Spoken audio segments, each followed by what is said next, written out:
What's up, Foundation? What's up, YouTube? It's me, your big partner, Cartoon One, the village storyteller. Man, I'm back again, man, for one of them stories, man.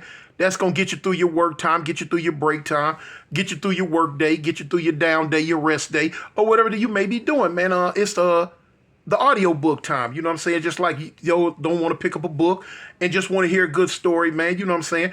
This is where you come to the Village Storyteller channel. As I let everybody know from the beginning, the stories are not true. The people are not real. The places or things are not real. It's all fiction, but it's for entertainment purposes only. It's for people who just really want to hear a little something and be like, wow, okay, I liked that story. That was what's up. You know what I'm saying? I'd like to hear a part 2 or 3, or I'd like to hear more stories like that. That's what this is about. You know what I'm saying? Do not get it mixed up with my other channel, Cartoon 53. Don't get it mixed up with that one. Any and everything you hear on Cartoon 53 is real from things that happened in my life in the past. Everything you hear on the Village Storyteller is just stories, homie. You know what I'm saying? I like to put them together so people could have something they could just listen to and be like, man, I liked it, that one, man. You know, big homie getting down, he come with another one. So, you know, in the meantime, between time, man, y'all hit that like button, y'all hit that share button, hit that subscribe button for me, homie. You know what I'm saying? Help your big partner out, man. You know what I'm saying? Y'all get me up in that algorithm so I can, you know, do my thing, you know. Let's proceed with the story. Boom.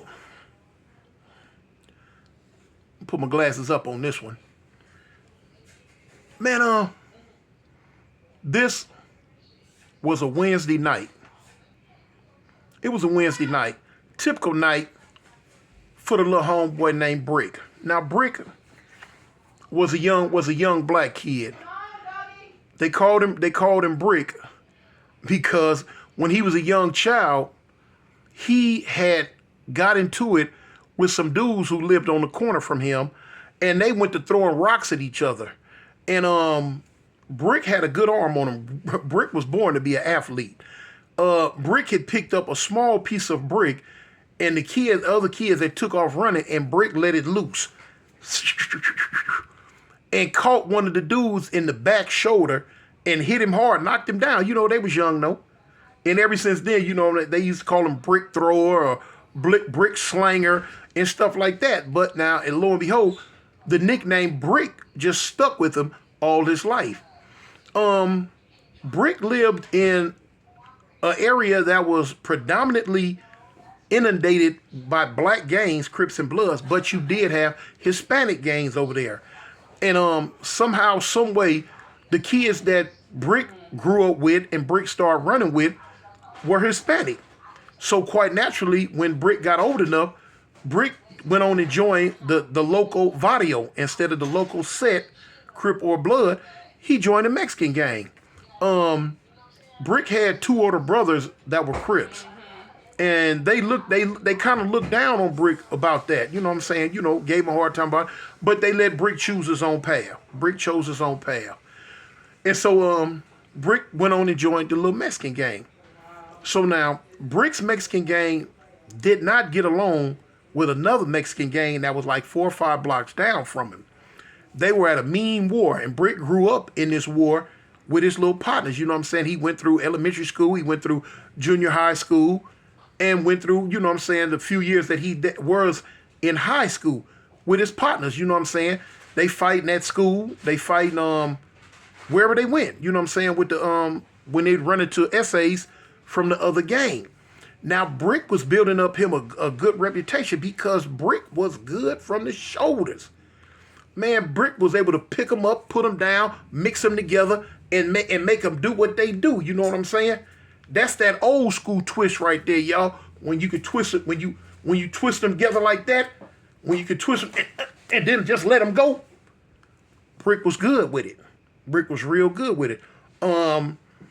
You know, as Brick got older and got more confident, you know, Brick's reputation started building.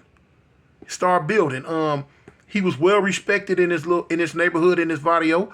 You know what I'm saying? He didn't have the black Mexican issues. He didn't go through none of that. His homeboys respected him as being a real member of their barrio. Brick had a girl pregnant, but at this time, now Brick was 17. He was going with one of the little SA girls, and she was pregnant. And it was all good. Brick knew he had a baby coming. Excuse me. Brick had a baby coming. He was on good terms with his baby mama, her family, and it was all good. It had been some real rumblings going on with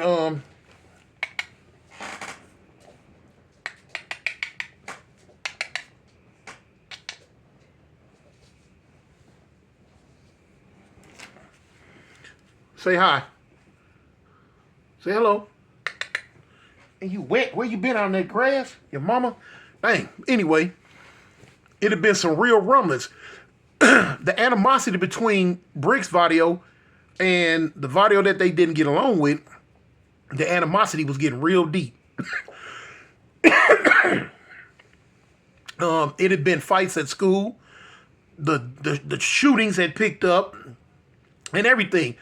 One of Brick's homegirls had got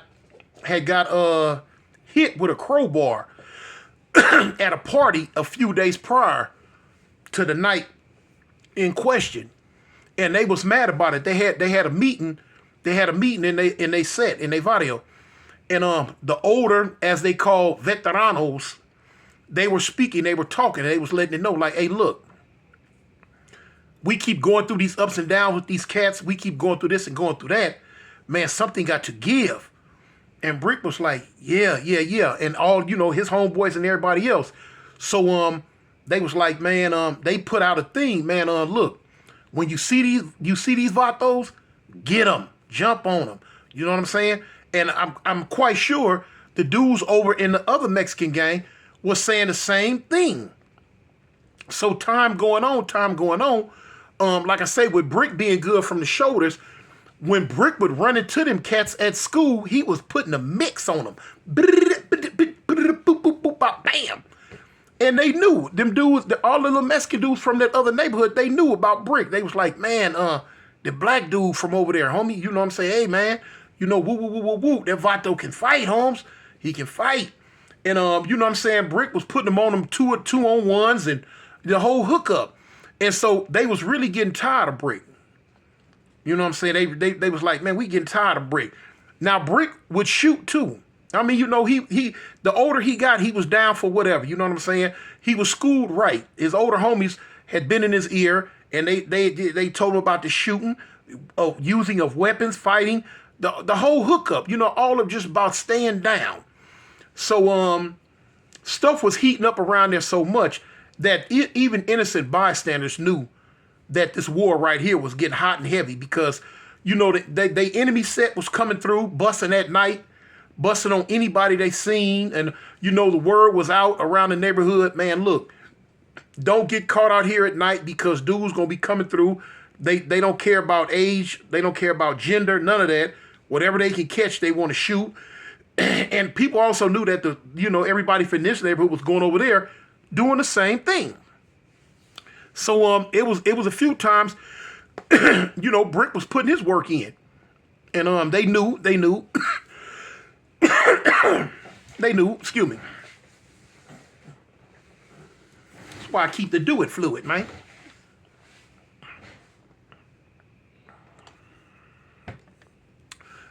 Oh, I'm ready. But anyway, Brick's mom had been at him lately about moving out of town. And she wanted Brick to move out of town. But Brick didn't want to leave his neighborhood. He didn't want to leave the area. He didn't want to do none of that. So Brick's baby mama, which that's what she was, even though she hadn't had the baby yet, she would go over to Brick's house and sit and talk with his moms. And they would conspire on Brick to figure out a way to get him away from the gang and move him out the city. And Brick's baby mama, she was all with the whole thing because she was just feeling bad about it. She just wanted her baby father to be out that mix. She was from the gang too, but she had been weaning herself away from it. She had been in Brick's ear about stop, let it go. Let's move away. Let's do this. Let's do that. We got a baby coming. We can raise it. We can do this. You can get a job. You can work. You can do all this stuff. You know what I'm saying? And Brick would, constantly shoot it down like, no, homegirl. You know what I'm saying? No, I'm not finna, I ain't finna leave my body. I ain't finna leave my neighborhood. You know what I'm saying? So anyway, as things were heating up, and they had another meeting. And at this meeting, some of the OG homies, they spoke and they told everybody. Everybody was there. It was a mandatory meeting. If you don't have a good reason not to be at this meeting, you was gonna get DP'd. So anyway, everybody was there. Homegirls, old school, young schools, you know what I'm saying? Everybody was there to hear this one. And they told him, man, look, they had come to a decision. They had come to a decision that they were finna have a giant melee. They had picked out the area. They knew it. They had picked out the area. They said, look, they was gonna go an old school. They wanted to see whose neighborhood had the real heart, whose neighborhood had the real go-getters, the down, the riders, the numbers, the creatures. They wanted to know. They said, so look, they're gonna have an old school melee at such and such time, on such and such day. And no guns involved. No guns on this one. The old heads from that gang agreed, and the old heads from Brick's gang agreed. They agreed. No guns. Anything. Bats, sticks, knives, crowbars, chains, machetes, whatever you could come with, anything other than a knife. Anything other than a gun you could bring. And it's going down round for round, pound for pound. So now when the old heads came back and they letting the whole neighborhood, they letting the whole barrio know this is what's finna happen, man. Ain't no excuse on why you can't be there. We see everybody. We know everybody from the set, from the neighborhood. You need to be there. If you're not there, you getting done bad, and you getting kicked off the barrio. We getting rid of you. Now, you know what I'm saying? Of course, the older people or whatever, you know what I'm saying? Or little homies that might have been too young, they might have given them a pass. But everybody else, they had to be there. So now here it is. It was about 4 days before this was going to take place. They had picked out a real secluded place. And once you come in, you're going to be in there. It's going to take, you're going to have to go through some hoops to get back up out of there. But now everybody agreed that this is what it was going to be. This was the place it was going to be. They willingly agreed to turn this small area into a bloodbath, into a charnel house, into a meat packing company. Because everybody knew who had sense that it was going to be some deaths this night. It was going to be some deaths this night. And people knew that why even go through this, because it's not going to stop the war. It's just going to keep going back and forth. But because it was brought up like that, neither side wanted to punk the game and make they set look bad. So both of them was full speed ahead with it. We ain't scared. Well, we ain't scared. We'd do that. Well, we'd do that. Well, let's do it. Well, let's do it. Now the die has been cast. These are the ties that bind. It's time to go down, y'all. 4 days prior to this, you know what I'm saying? Brick had told his baby mama about it. His brothers knew about it, but now, they was into that life. They just kept telling Brick, man, be careful, man. Watch your back, do this and that, da-da-da-da-da. They didn't want moms to know. Brick made his baby mama promise that she was not going to say nothing to his mother. So she didn't. But she tried everything in the book to get Brick not to go to this gang fight, to this old school get down, to this old school melee. Because that's what it was.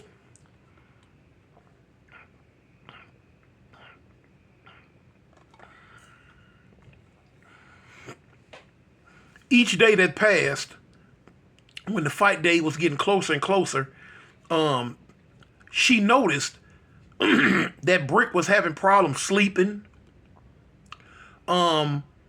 His temper would flare up quicker than what it usually would. And she was like, and she knew that it was Brick having second thoughts or being nervous or whatever it was. It had something to do with this old school get out. And she would try to talk to him about it, but he didn't want to talk. Brick didn't want to talk about it. He would tell her, don't worry about it. It is what it is. You know what I'm saying? Hey, I ain't no punk. We all gonna get down. I'm gonna be okay. I'm gonna hurt somebody. I ain't gonna let nobody hurt me. So she was like, okay.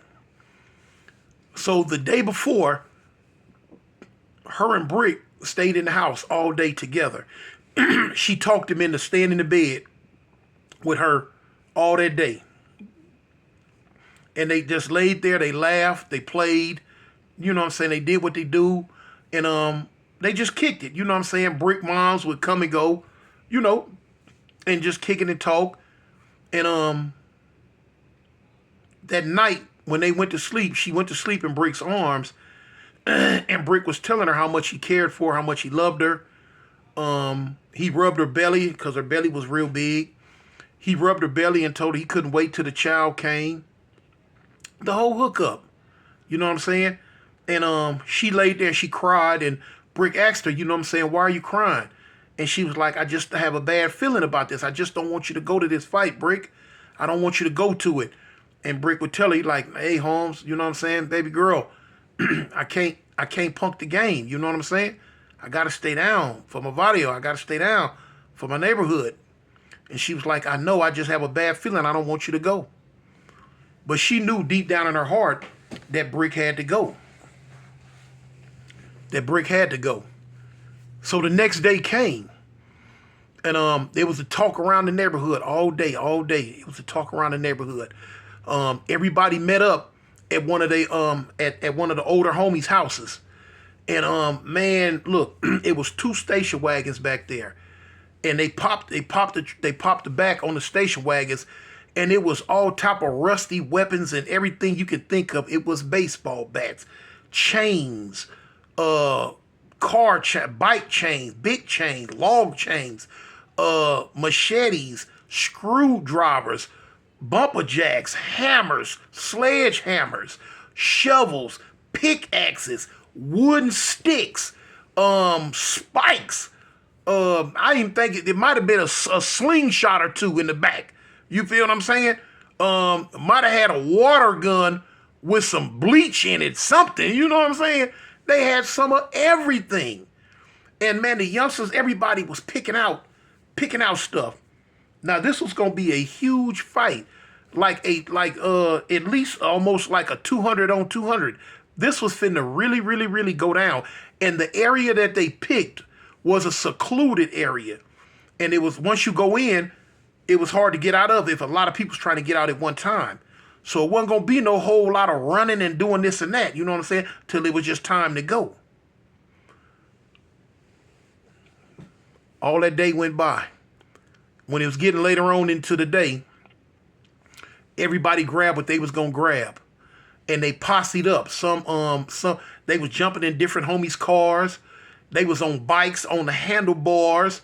Some was on skateboards, motorcycles, mini bikes, anything that could drive to get over there to the area. They went, and when they went, they went. Brick was nervous. Brick had an axe handle. It was the wooden handle of an axe, but it didn't have the sharp part. It was just the wooden part. And he said he wanted that. He wanted that. He had a good swing in baseball. That's what he wanted. And so they were filing in, man.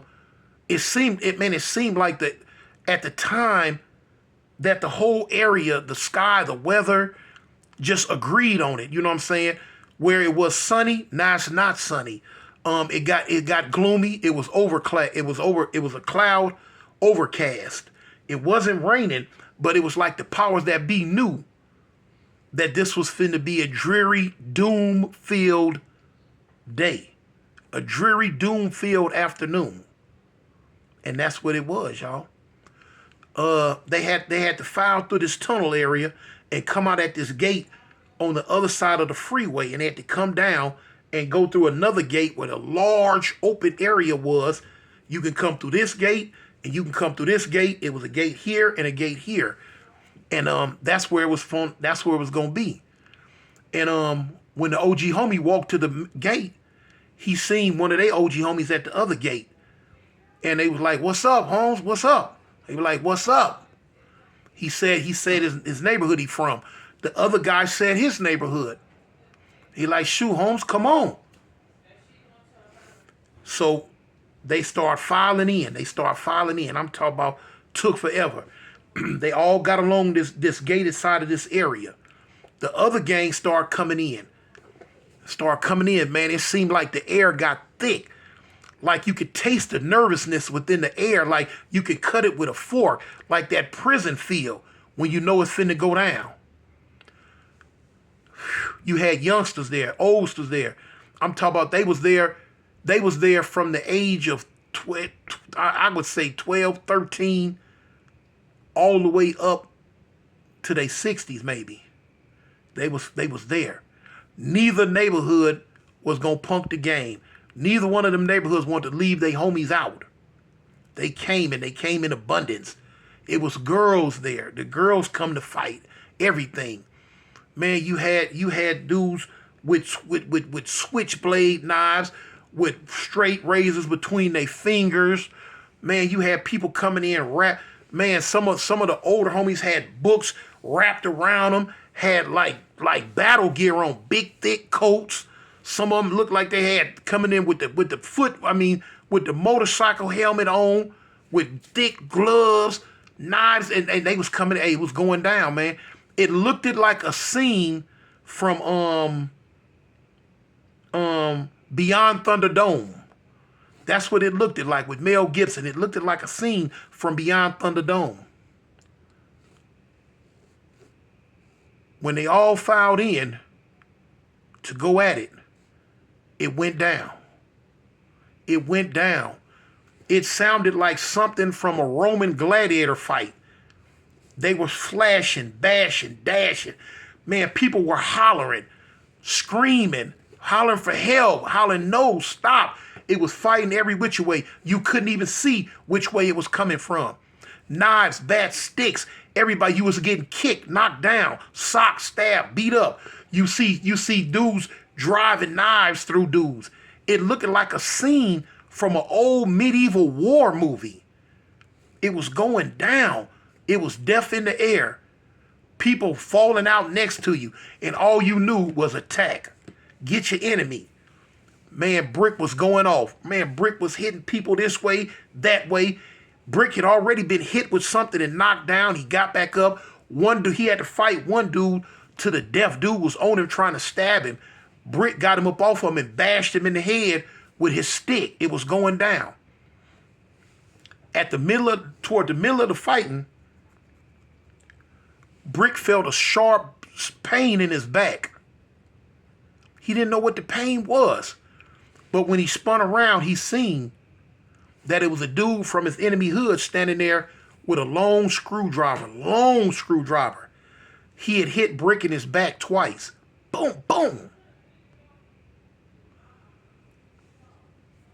At the end, somebody had drugged Brick out.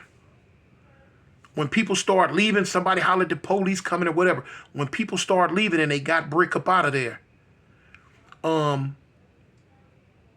Brick told him, man, take me home. They took Brick home. And Brick bammed on the door. And his mother answered the door and he was smiling. He said, Mama, I love you. And he collapsed in his mother's arms. And his mother was like, what? And she felt the blood. And she started screaming. And Brick baby mama came out and they started screaming. And they was wrapped around Brick. And as Brick's spirit left up out of him, he looked down and he seen his baby mama and his mama. Sorry, Brick. But he had to go. He didn't want to leave. but he had to go. His mother held Brick in her arms and she rocked with him. She was rocking with him. And his baby mama had Brick's shirt bundled up in a bunch in front of him. And she had her head on his stomach and she just cried. And all his mother was hollering like, don't leave, don't leave. But as Brick's spirit rose up and left up out of him, they couldn't hear him. But Brick kept saying, Mama, I'm sorry. Mama, I'm sorry. Mama, I'm sorry. I love you.